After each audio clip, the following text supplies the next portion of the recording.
Tekken Bloodline is a 6-episode series, and in season 1 it dives into the mindset of Jin Kazama, the trauma, and also it explores Heihachi as a character, what his goals are, but also what his flaws are. I like how it builds on the idea of Kazuya, and it kind of shows the difference between all three of them. Really, 4 of them: Jin, Heihachi, Kazuya, and Jun. What I think one of the greatest strengths about Tekken Bloodline is the characters. Now, of course, Tekken, the video game series, is known for having rich characters, but I think the show takes what is there from the game and it emphasizes it. It shows how each character is different, personalities, goals, objectives, and it sort of ties it all together really well in 6 episodes. I think it's really cool, the story of Jin and how he grows up with Jun Kazama, but then tragedy strikes and then he's cast off, he's sent off into the world on his own to sort of figure out his own identity, to figure out himself. Everything that Jun Kazama taught him up until this moment, he have to put into practice. This show does a really good job of showing the differences between the teachings of the two, but it also leaves the mystery of Jun Kazama a mystery. As a longtime fan of Tekken, as I was watching this, I couldn't help but just look at different type of Easter eggs or hints at other characters or events or one-to-one replicas of things that happened in the games. This story is not only great on its own, but I also think it's incredible for the video games. There is some things in there that is changed. There is some things in there that is sort of mixed around. But I think as a whole, it tries its best to tell a cohesive story. Because when you're talking about the Tekken series, the video game, it gets kind of messy at times. And there's some loose ends, Jun Kazama being the biggest. But I think this series sort of takes all that and sort of reworks it and also build upon it so that it can tell the best story possible. Jin, Heihachi, and Jun Kazama are some of the focal points of this story. But I also think characters like Paul Phoenix, Harang, Leroy Smith, Zhao Yu, Nina, King, all of these other characters, these surrounding characters, are really crucial to the story, and they all serve to aid it, to help Jin on his path, figure out right from wrong, kind of remind him when he's going too far, and then there's flashbacks to show him when he's not going far enough. The character Leroy Smith, social media was kind of divided on his inclusion.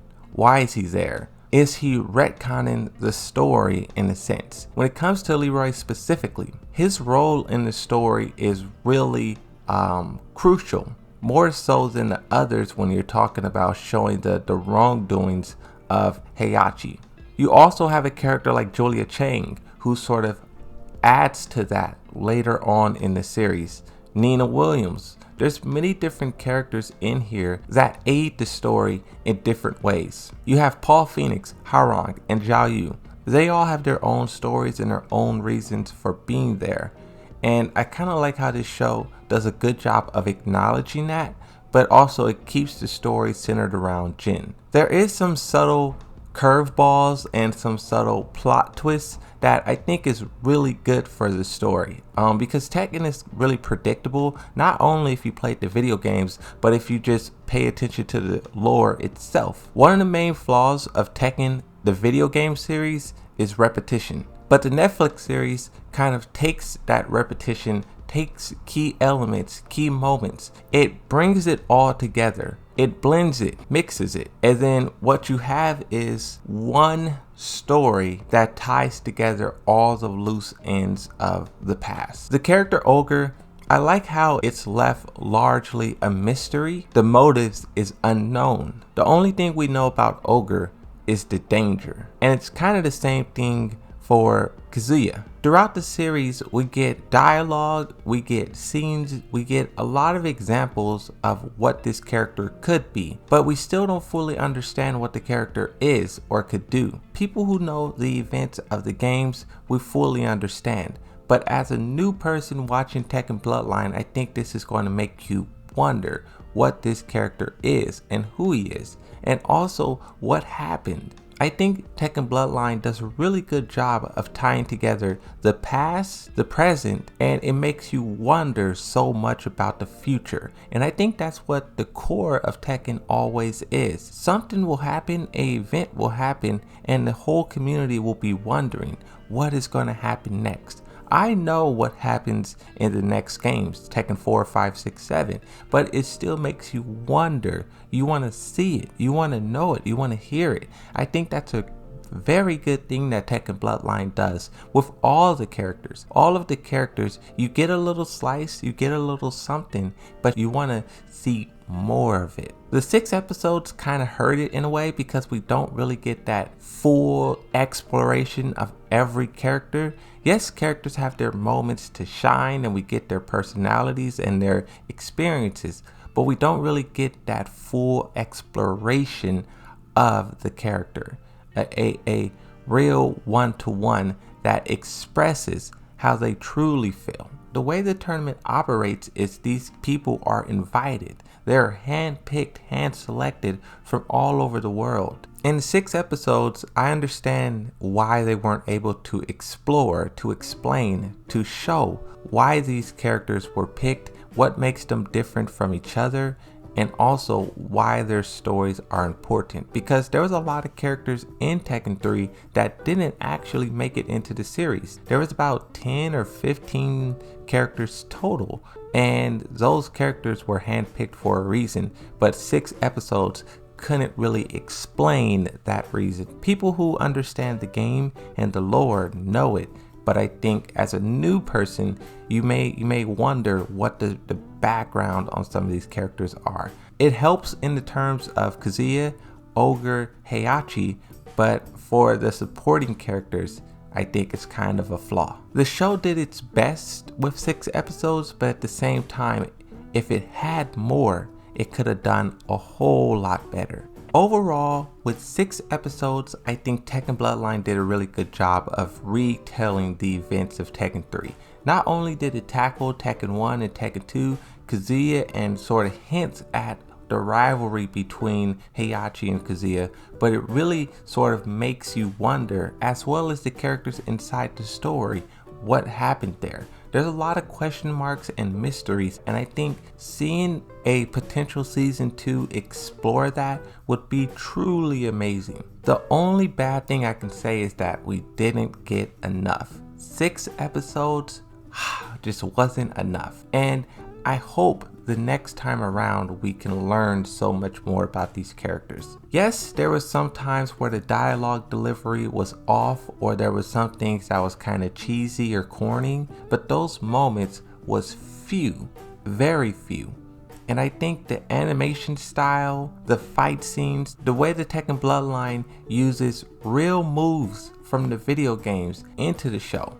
And also it shows the importance of different moves. It doesn't just spam a bunch of random moves just for the sake of doing it. When the character does a specific move, it emphasizes it. It shows importance, and it kind of tells a story through combat. There was a lot of thought process put into this. 6 episodes or not, just the characters, the background, the fighting, the lore. Tekken Bloodline as a whole really pays homage to Tekken 3. And I think if you're one of those lucky souls to play Tekken 3 all those years ago when the game was in its prime, seeing this would be like glory, because I enjoyed it. I'm planning on watching it all over again, and the second time I watch it, I want to do a in-depth analysis, pick out some key moments and explain why they're important, why this character is saying this. And also there was things in the background of certain scenes. There was a lot packed into this 6 episodes, and I think you have to give them credit for that. The only reason I would want more than 6 episodes is to get a deeper look at some of the other characters. Maybe characters who only got name dropped, who got mentioned. But even then, it was incredible. The score I would give Tekken Bloodline Netflix series, it has to be an 8.5 or a 9. I think I'm gonna do 9 because as a Tekken fan, this hits all the right spots. Changes to the lore, the storytelling, emphasizing attacks pulled directly from the game, the way the characters interact with one another. It was really cool to see. And there's few things that I see people nitpicking or criticizing. Very, very few. Hopefully Tekken Bloodline gets enough support, get enough eyes, enough views, so they can do a season 2. Possibly with more episodes, but either way I think there's something magical here. And if you haven't seen it, if you haven't watched it, you definitely should. But I think that's going to conclude my review, because this whole video I've been really holding back on the spoilers because there's a lot to talk about. But stay tuned, because I'm going to rewatch this series and I'm going to analyze it, really analyze it. And over the course of the next days, weeks, however long, I'm just going to be uploading videos highlighting certain elements of the story and explaining the importance of it, how it was changed, and how it matches Tekken 3 so perfectly. So stay tuned for that. More reviews, more analysts, breakdowns coming soon. But that's going to be it for this one. Thanks for watching. I'll see you next time, and bye bye.